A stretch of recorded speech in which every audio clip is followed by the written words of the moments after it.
আসসালামু আলাইকুম বন্ধুরা, আশা করি সকলেই ভালো আছেন। নতুন একটি গলার ডিজাইন নিয়ে আপনাদের কাছে চলে এসেছি। তো আশা করতেছি ভিডিওটি শেষ পর্যন্ত দেখবেন। তো আমি এখানে কামিজের সামনের পার্টি নিয়েছি, এরপর একটি বক্রম নিয়েছি গলা কাটিং করার জন্য। বক্রমটিকে একটি ভাঁজ করে দিলাম, দেওয়ার পরে গলার চওড়া দাগ দেবো 3 ইঞ্চি। এরপর গলার ডিপ অথবা লম্বায় দেবো 5.5 ইঞ্চি। তারপর এখান থেকে দাগ দেবো 3 ইঞ্চিতে। এরপর দাগগুলো টেনে দিতে হবে।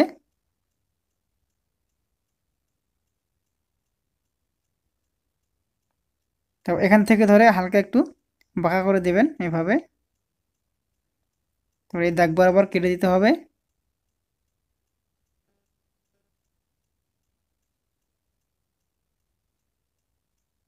তারপর এইখান থেকে ধরে 1.5 ইঞ্চিতে কয়েকটি দাগ লাগিয়ে নিতে হবে।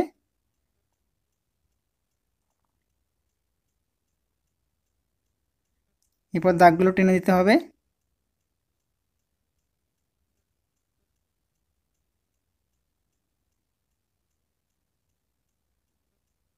এরপর দাগ বরাবর কেটে দেব।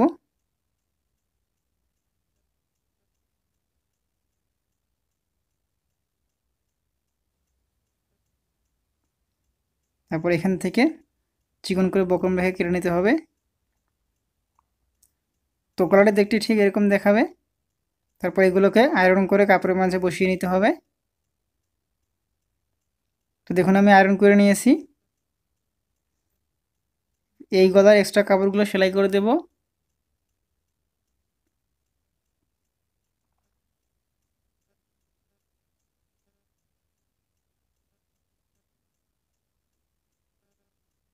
এরপর কামিজের সামনের পাটটি নিয়েছি, এটি হচ্ছে সোজা পাশ। সোজা পাশে গলাটিকে মধ্যখানে রেখে সেলাই করে আটকে দেব। এরপর গলার এক পাশ থেকে শুরু করে সম্পূর্ণ গলাটিতে বক্রমের নিচ দিয়ে সেলাই দিয়ে নিতে হবে।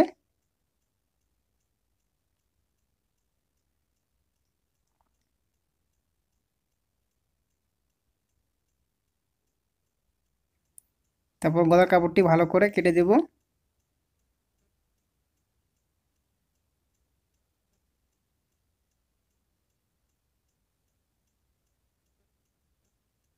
এরপর গলাটিকে উল্টিয়ে উল্টো পাশে এনে মেশিনের পাতলা ভর করে সেলাই করে নেবেন।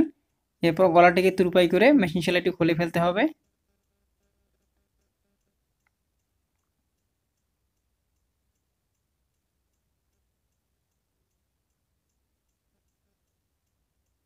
এরপর এই গলাটিকে তৈরি করে নেব। আমি সেম কালারের কাপড় কেটে নিয়েছি। নেওয়ার পরে কাপড়ের উপর গলাটিকে এভাবে রেখে এই পাশ দিয়ে সেলাই করে দিতে হবে।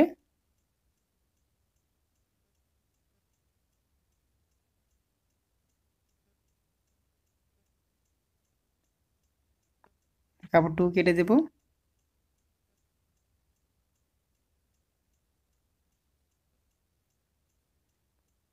এরপর কাপড়টি উল্টিয়ে দিয়ে প্রথমে মুখে মুখে একটি সেলাই দিয়ে নিতে হবে, চাপ সেলাই।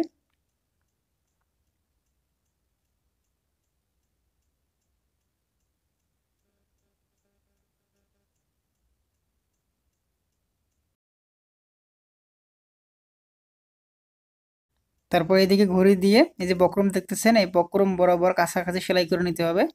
এই সেলাইটি দাগ হিসেবে থাকবে।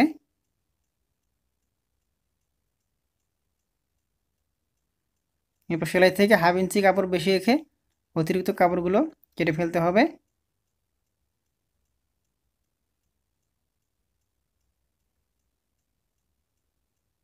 এরপর আমি কিছু কাপড়ের টুকরা কেটে নিয়েছি 2 কালারের লম্বা করে। তো এগুলোকে এভাবে ভাঁজ করে দেব। দেওয়ার পর 1/2 ইঞ্চির মতো গ্যাপ করে সেলাই করে দিতে হবে। তো এগুলো দিয়ে লুপ তৈরি করে নিতে হবে।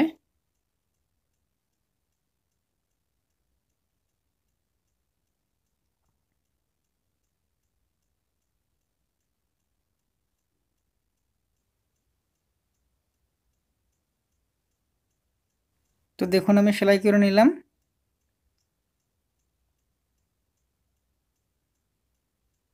তারপর এগুলোকে উল্টে নিতে হবে। তো মেশিন সুইয়ের মাঝে সুতা গেঁথে নিয়েছি। তারপর এক মাথায় এভাবে সুন্দর করে গিট দিয়ে দেব। গিট দেওয়ার পরে গ্যাপটা দিয়ে মেশিন সুইটি এই দিক দিয়ে বাহির করে নিয়ে আসতে হবে।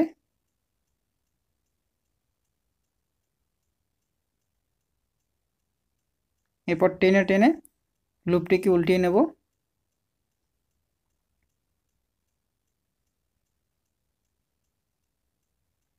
দেখুন আমি উল্টিয়ে নিয়েছি। এরকম করে সবগুলো লুপকে উল্টিয়ে নেওয়ার পর আয়রন করে দেব। তো দেখুন আমি আয়রন করে দিয়েছি। তারপরে এই গলাটা নিলাম, নেওয়ার পরে এই সেম কালারের লুপটিকে এখানে ধরবো, তারপরে এই মাপ বরাবর কাটিং করে দিতে হবে।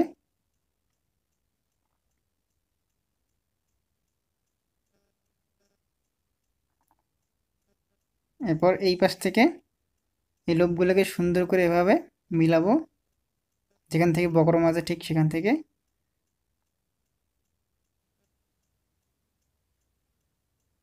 তো একটার পর একটা লুপ লাগিয়ে নিতেছি আমি সুন্দর করে।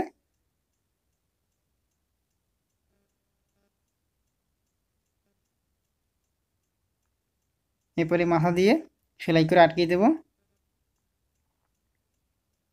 একইভাবে এই পাশেও লুপ কয়টি লাগিয়ে নিতে হবে।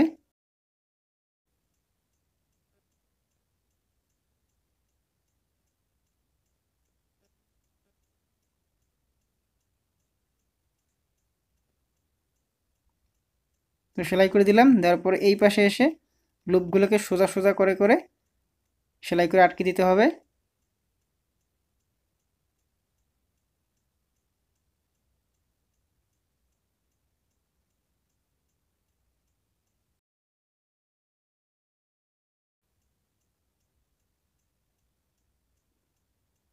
এরপর এই কালারের লুপগুলোকে এই দিক দিয়ে মাপ দেব,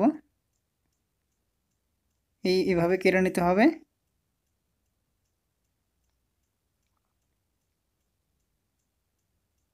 তো আমি কাটিং করে নিলাম।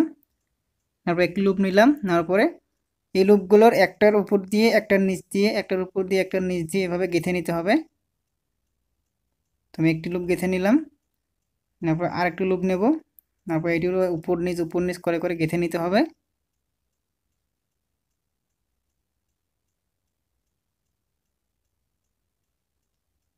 তো আরেকটি দেখাই দিতেছি।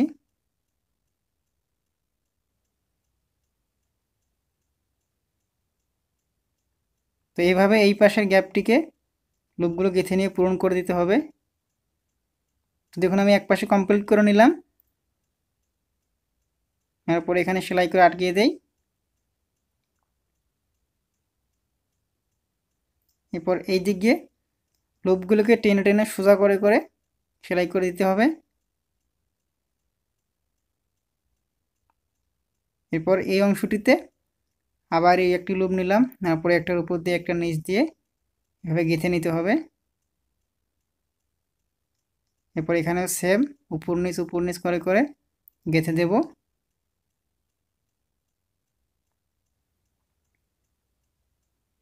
একইভাবে এই লুপটিও গেঁথে নেব।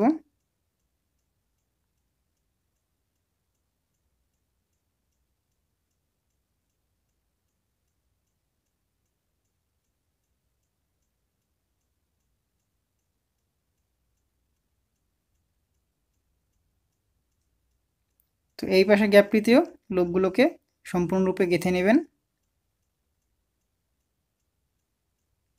তো আমি লুপগুলো গেঁথে নিলাম, নেওয়ার পরে মাথাগুলোকে সেলাই করে আটকিয়ে দেব।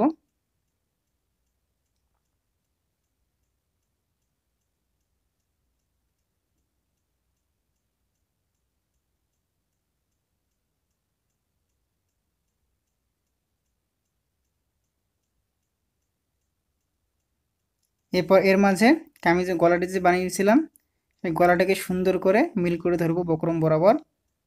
ধরার পরে এক মাথা থেকে সেলাই করে আটকে দেব।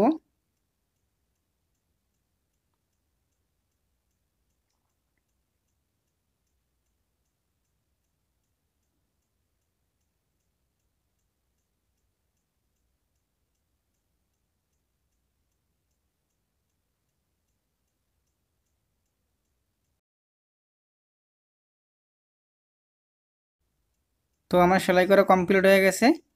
তারপর আপনারা চাইলে এখানে কয়েকটি সুবোতাম লাগিয়ে নিতে পারেন। তো বন্ধুরা ডিজাইনটি কেমন লাগলো কমেন্ট করে জানাতে ভুলবেন না। ভালো লাগলে লাইক দিবেন এবং বেশি বেশি শেয়ার করে দেবেন। ধন্যবাদ।